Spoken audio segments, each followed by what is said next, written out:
같이 고백합시다. 하나님은 구원자이십니다. 예수님은 그분 이름대로 그분을 믿는 자들에게 구원을 베푸십니다. 아멘. 고린도전서 2장 말씀입니다.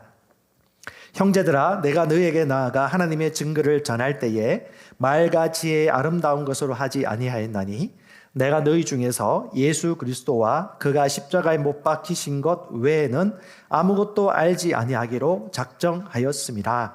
아멘. 사도 바울은 복음을 증거하는 현장에 있었기 때문에 복음이 얼마나 단순해야 능력이 있는지를 깨달았습니다. 그래서 사도 바울은 얘기합니다. 내가 너희 중에서 예수 그리스도 그리고 그가 십자가에 못 박히신 것 외에는 아무것도 알지 아니하기로 작정하였느니라.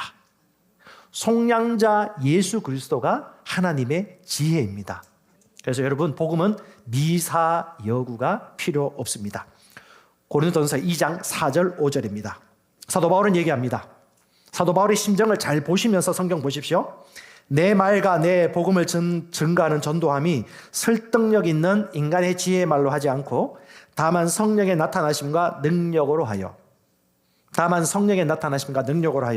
너희 믿음이 사람의 지혜에 있지 아니하고 다만 하나님의 능력에 있게 하려 하였노라. 아멘. 하나님은 중심을 보십니다. 사람의 화려한 미사여구라든가 사람에게 인정받는 것보다도 내 마음의 중심, 갈망을 보십니다. 고린도전서 1장 21절 하나님의 방식을 보십시오. 하나님이 왜 이렇게 하셨을까? 하나님의 지혜에 있어서는 이 세상이 자기 지혜로 하나님을 알지 못하므로 하나님께서 전도에 미련한 것으로 믿는 자들을 구원하기를 기뻐하셨도다. 여기서 미련하다는 것은 사람이 볼 때 미련해 보이는 방식을 얘기하는 겁니다. 그런데 주님이 그걸 기뻐하셨어요. 27절 하나님께서 세상에 미련한 것들을 택하사 사람이 볼 때 미련한 사람, 지식 없고 별로 모양이 안 나오는 사람, 배운 것이 없어 보이는 사람, 그런데 하나님이 그런 사람을 택하셨다는 거죠. 왜? 지혜 있는 자들을 부끄럽게 하게 하시려고 세상의 약한 것들을 택하사 강한 것들을 부끄럽게 하시며, 하나님이 전도에 미련한 것으로 복음을 전하셨다고 합니다. 주님의 능력이 나타나기 위하여. 여러분, 라도나 오성 목사님도 오셔서 말씀 전했지만 복음의 4가지 큰 그림이 우리 인간의 복음의 핵심입니다. 첫 번째는 인간의 기원입니다. 저와 여러분들은 하나님처럼 존귀하고 아름답게 지어졌습니다. 존귀하게 선택할 수 있고 여러분은 사랑받기에 태어난 사람입니다. 하지만 인간이 사단의 속임수를 넘어감으로 말미암아 타락하게 되었습니다. 즉 이것은 뭐냐? 하나님을 보다 사단을 신뢰하기로 결정한 것입니다. 사단을 신뢰하고 믿기로 결정한 것이죠. 그러므로 사단에게 있는 본성이 우리 속에 드러나기 시작했고 인간들은 실패하고 타락하고 있는 것입니다. 하지만 중요한 것은 그리스도의 죽음과 부활의 의미를 아시면 됩니다. 예수의 죽으심과 부활 안에 생명의 키가 있습니다. 오늘 그 말씀 나눕니다. 네 번째는요, 믿는 자 안에 살아계신 그리스도의 생명입니다. 이 영생의 메시지는 다음 주에 나누도록 하겠습니다. 그러므로 주님이 이 땅에 있는 인류를 향한 하나님의 계획은요, 첫 번째, 신성한 생명의 삶입니다. 그리스도 안에 있는 내가 누구인지를 알고 내가 어떻게 살아가는지를 알고, 그러므로 하나님이 예비하시고 목적하신 삶의 열매를 맺고 사는 것, 그 풍성한 결실을 맺고 살아가는 것, 하나님의 뜻입니다. 두 번째는 그 생명의 삶을 나 혼자가 아니라 2사람, 3사람 이상 모여서 교제하면서 같이 나누고 살아가는 것이 하나님의 그림입니다. 그 다음에 신성한 생명과 교제가 이런 모임이 재생산되고 셀이 배가 되어지고 팀이 배가 되어지는 것이 하나님의 그림입니다. 그러면 여러분, 이제 그리스도의 복음에 대해서 한번 살펴보십시다. 하나님의 지혜는요, 그리스도의 죽으심과 부활의 메시지에 들어가 있습니다. 고린도전서 2장 7절에 보면 사도 바울이 이렇게 얘기합니다. 다만 우리가 신비 속에 있는 하나님의 지혜를 말하노니, 이 지혜는 이 세상의 통치자들 가운데 아무도 몰랐노라. 만일 그들이 알았더라면 영광의 주를 십자가에 처형하지 아니하였느니라. 세상 사람들이 알 수 없는 겁니다. 하나님께서 예비한 사람, 그걸 믿도록 준비된 사람, 창세 전에 우리의 영광을 위하여 미리 정하여 감추신 지혜라고 얘기합니다. 그게 바로 예수의 십자가와 부활이고 우리의 영광을 위하여 주님이 행하신 일들입니다. 이것이 능력입니다. 마태복음 17장에 예수께서 바울이 전파했던 복음이 무엇입니까? 같이 읽어보십시다. 17장 9절. 그들이 산에서 내려올 때에 예수께서 명하여 이르시되 인자가 죽은 자 가운데서 살아나기 전에는 그것을 아무에게도 이르지 말라 하시니 너희와 모든 이스라엘 백성들은 알라. 너희가 십자가에 못 박고 하나님이 죽은 자 가운데서 살리신 나사렛 예수 그리스도의 이름으로 이 사람이 건강하게 되어 너희 앞에 섰느니라. 아멘. 마태복음 17장은 예수님의 의식을 보세요. 예수님이 뭘 얘기합니까? 인자가 죽은 자 가운데서 살아나기 전에는 아무에게도 얘기하지 말아라. 그렇게 중요한 것이 이거예요. 십자가에 죽으시고 부활하신 것. 너희와 모든 이스라엘 백성들을 알라. 너희가 십자가에 못 박고 하나님이 죽은 자 가운데서 살리신 나사렛 예수 그리스도의 이름으로 이 사람이 건강하게 되어 너희 앞에 섰느니라. 예수 그리스도의 이름으로 일어나 걸어라. 할렐루야.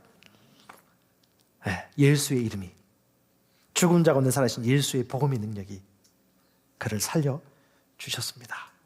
지금도 역사하신 하나님, 동일하신 하나님, 세 가지 추렸습니다. 첫 번째, 그분은 약속하신 대로 오신 예수님이십니다.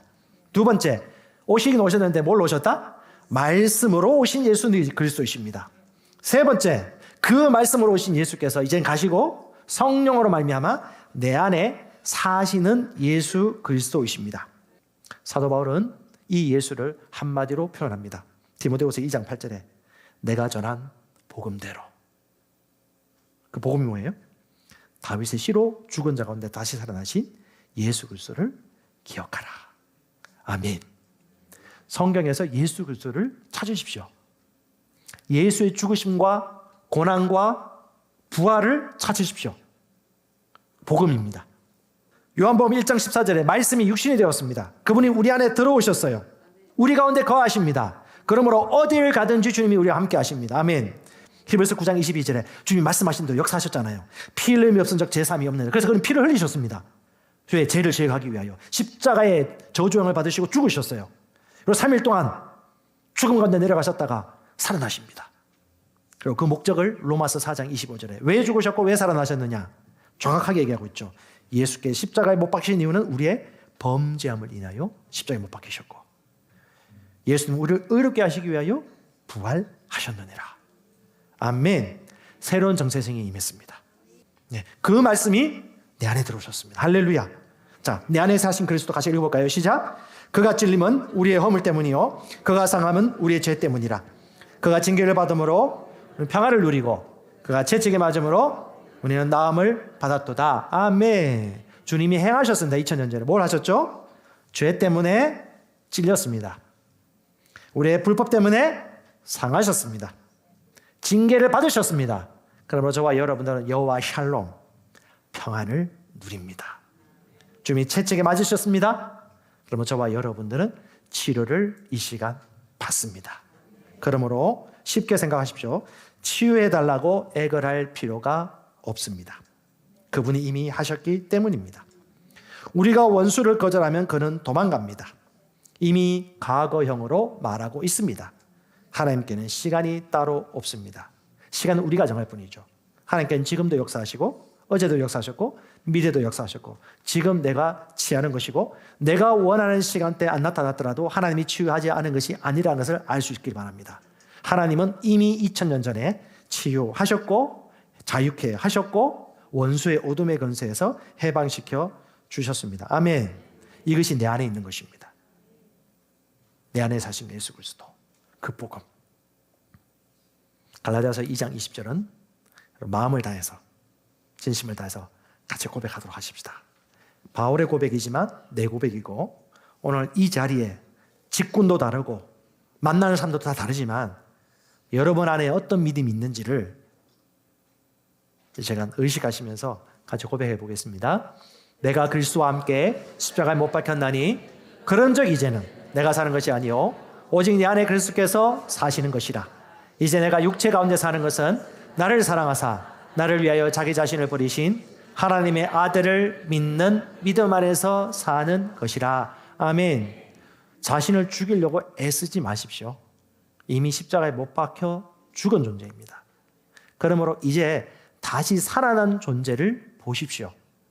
그는 그리스도와 함께 사는 존재이고 예수 그리스도의 믿음에 의해 그 믿음으로 살아가는 존재입니다.